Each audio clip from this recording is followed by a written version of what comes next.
Rahim Habib, ada yang bertanya pasal tanggung jawab sebagaimana di dalam hadis tu kullukum ra'in wa kullukum mas'ulan an ra'iyatih. Jadi semua orang ni memiliki tanggung jawab, baik suami kepada istrinya, kepada anak-anaknya, kepada siapa saja anak buah yang dia pimpin itu. Jadi bagaimana adab-adab dalam memimpin dan yang dipimpin ini ya Habib? Ya, syukran jazilan, barakallahu fiik. InsyaAllah ya, mudah-mudahan ya kita menjadi manusia yang baik ya. Kita menunaikan segala kewajipan-kewajipan yang telah ditentukan oleh Allah Subhanahu Wa Taala. Umpamanya lah sekarang berapa bertuah ya.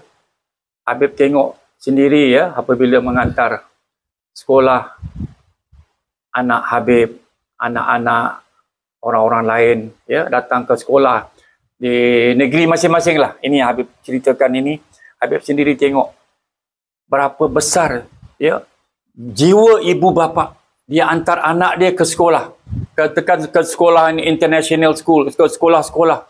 Ibu bapa itu berkorban setiap pagi pukul 7 antar anaknya umur 4 tahun lah katakan ya pergi sekolah. Bukan senang, didokong anak itu. Tengok kesayangan ibu bapa. Sekolah Arab baik, sekolah sana baik, perhatikan. Habib sudah ada banyak pengalaman ini. Habib tengok sendiri, ya Allah, tengok ibu bapa tidak ada benci kepada anak-anak. Anak tu masih kecil, betul. Bapa ni dokong pergi sekolah. Kadang-kadang anak itu menangis. Bapa tu pimpin. Kadang-kadang anak tu nak tak mau naik, tak nak pergi sekolah pula. Nak balik-balik. Dekat dalam motorkar tu, tak mau keluar pula. Tak mau ini, tak mau ini. Macam-macam yang kita lihat. Alhamdulillah. Ya, ada satu negara, Masya Allah. Negara ini luar biasa. Habib tengok sendiri, ya Allah, ibu bapanya punya sayang anak itu, didokong, dibawa beg-beg anak-anak tu yang pergi sekolah tu. Dengan didoakan. Lepas itu ada anak yang besar pula, yang 8 tahun, yang bilang, abah, bapa, walidi, yang boleh cakap semula. Ud'uli, doakan aku. Sama begitu sekali. Ada anak-anak bilang, Daddy, don't forget to pray for me. Don't forget to pray for me. Macam itu. Mami, don't forget to pray for me. Alhamdulillah, Mami bilang, yes, I always pray for you. Begitu. Ya, itulah Habib bayangkan. Habib tengok sendiri, ya, satu negeri itu luar biasa kesayangannya. Pagi-pagi sekolah dia orang pergi pukul 7. Anak-anak ibu bapa tanggungjawab. Mana ada ibu bapa yang macam bilang, macam pukul budak tu terus kat situ, semua tidak ada. Alhamdulillah, diorang sayang dari kecil ya.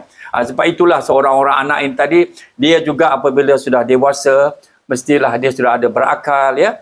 Dia ingatlah perkara-perkara ini, macam mana bapa aku dulu sayang aku, macam mana bapa aku ambil berat, bapa aku ya cukup menjaga aku, memberi aku ilmu, beri segala-gala yang apa yang mak aku mau. Jadi apabila bapa itu sudah tua, kita nak ingat juga macam mana ibu bapa dulu, ibu yang mengandung ya, ibu mengandung, dan begitu juga dia angkat sana angkat sini, ke sana ke sini. Ya, yang dia gendong, yang dia ini, dia apa? Cukup ya. Jadi anak-anak yang sudah besar ini, cubalah dia orang ingat satu masa, bukanlah bapa itu minta dia ingatkan, tidak. Tapi anak-anak ini biarlah insaf dan sadar. Dulu mamaku, bapaku dulu masih hidup, alhamdulillah. Ya, mereka yang membawa aku, mereka yang sayang kepada aku, mereka yang pakaikan baju aku, dan aku naik kereta. Dulu kita sekolah-sekolah dulu 1950, 1960, mana ada macam orang hari ini.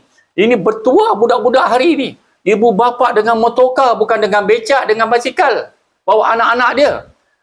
Ya, kalau dekat Indonesia itu betul. Ya, macam mana Muhammad? Dekat Indonesia macam mana? Naik kereta, naik mobil, beca, naik beca, naik macam-macam kan, motor. Motor. Sini ya Allah, mana ada bapa bawa anaknya motor, satu pun tak ada. Dengan kereta besar-besar, kereta, mobil-mobil luar biasa.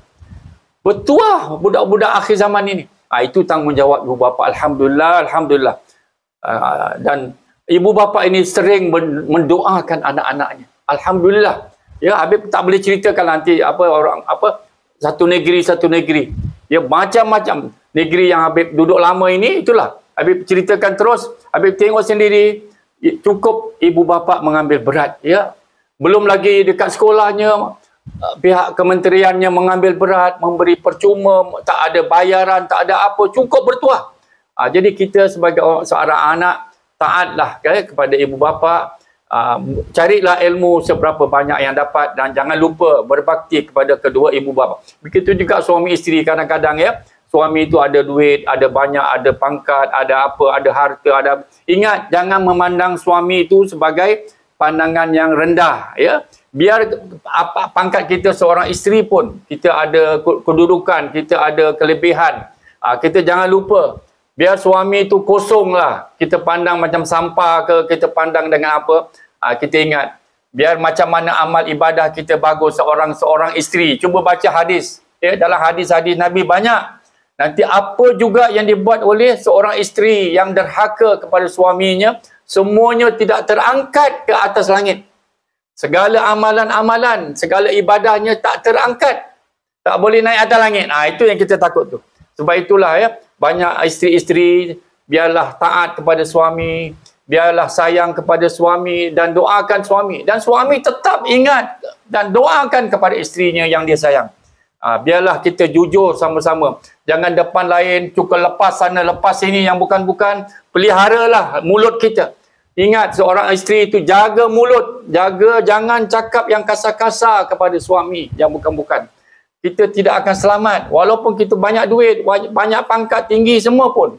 Tapi satu hari kalau Allah Ta'ala datangkan qada, habis. Kita tengok sekarang.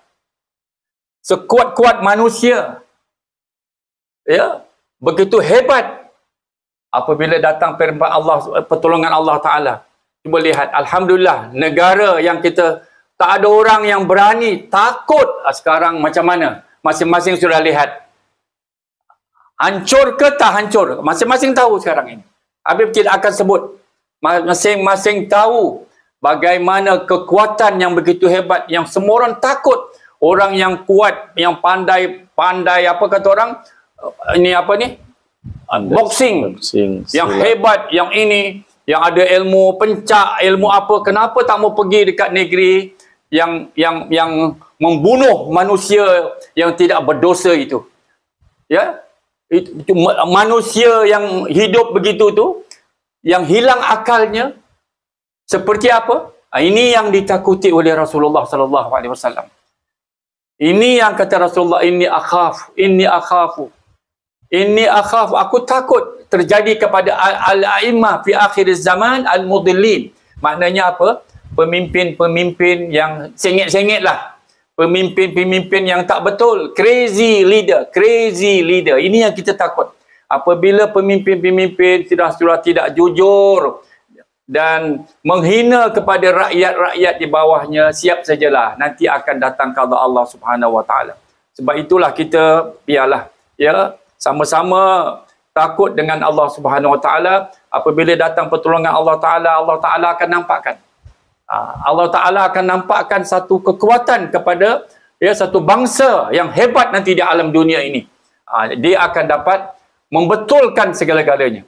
InsyaAllah, Alhamdulillah, kita sekarang sebagai orang Islam berdoa kepada Allah Ta'ala. Sujud syukur kita sepatutnya. Bersyukur yang begitu hebat manusia, yang begitu kuat manusia di alam dunia.